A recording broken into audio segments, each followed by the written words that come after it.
to this tutorial about infrared sensors. Now, this sensor doesn't do all that much, but still, infrared is something that's very, very fascinating.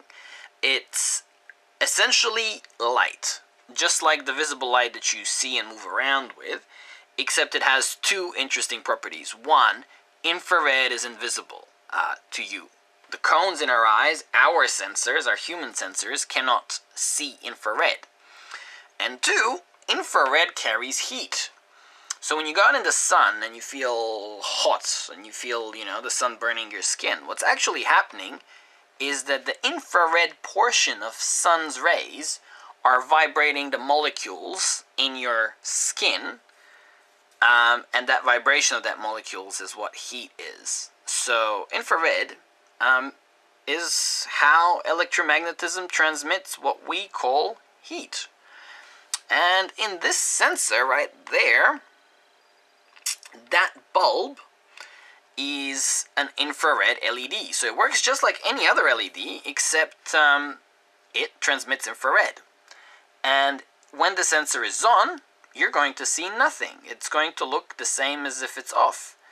But cameras actually capture something. So it's probably going to be like a whitish, purplish glow. And that's because the sensors in the camera can capture infrared while your eyes can't. And probably one of the most common applications of infrared is remote controls, like this one or the one that you use for your TV or Wi-Fi, stereo, whatever. And if I press the button, you'll probably, I don't know if you can see that. I can on my little preview. That's what infrared looks like on camera. So what does the sensor do? Basically, this guy is permanently turned on, shining infrared rays into the neighborhood, the surroundings, and when something comes close, enough of those infrared rays are reflected to trip out this detector. So this is basically a proximity sensor or a collision sensor. And I think it's going to be particularly useful for my four-wheel drive Rover, because I'm going to use an ultrasonic, but if ultrasonic malfunctions or is not facing the right way, this guy is hopefully going to save me from some collisions. Now, how are we going to run it? Well, just like in other 2-minute circuits, we'll plug it straight in between A0, A1, and A2. A2 will be VCC, so 5 volts, A1 is ground, and A0 is going to read the signal out of this pin. And for testing purposes, we'll also put an LED in pin 11, 8, 9, 10, 11, and GND, 12, 13, GND, I think it's going to work. Alright, so let's have a look at a program that can run this thing.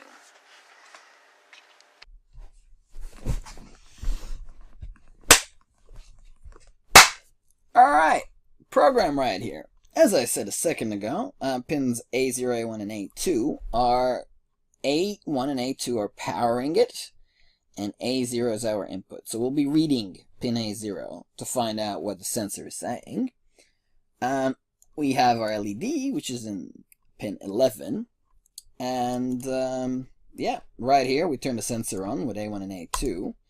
We tell the serial to turn on, which is going to basically print out the value of A0 of the sensor and see what the sensor is doing. Now, this is the loop, and it says serial, print line, analog read A0. All this means is read what's in A0, wait a second, and if the reading is less than 500, now the reading is going to be anything between 1 and 1024. If it's less than 500, turn on the LED, otherwise turn it off. And you might notice I didn't use curly brackets. You can get away without using curly brackets if all you want triggered by your if statement is just one line long. So if you don't use curly brackets, if that happens, it'll do this. And if you had something else written underneath, it would skip the second line. Alright, let's upload this and see what happens. Alright, the LED is on, we should say it's detecting an obstacle.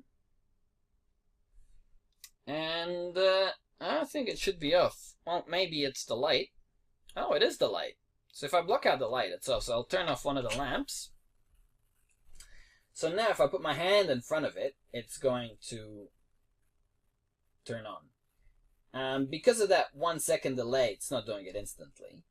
But I think that once we take that delay out, and once we get rid of the serial print line, the responses are going to be instantaneous. And have a look at this. Maybe if I turn the second light off, that's right there, that's the infrared sensor. That is the infrared LED shining out infrared into the world. Alright, I'm going to get rid of the delay in the serial print line. And I think for testing purposes we have to remove this. Okay. Wow. See, that's instantaneous responses. So I think if you're building circuits or if you're building some kind of 100% accurate, very quick collision sensor or proximity sensor, infrared is the way to go. Alright, that's it for today. Your turn to build it. Guys, just letting you know that every single one of these tutorials comes with a downloadable PDF manual and the finished program.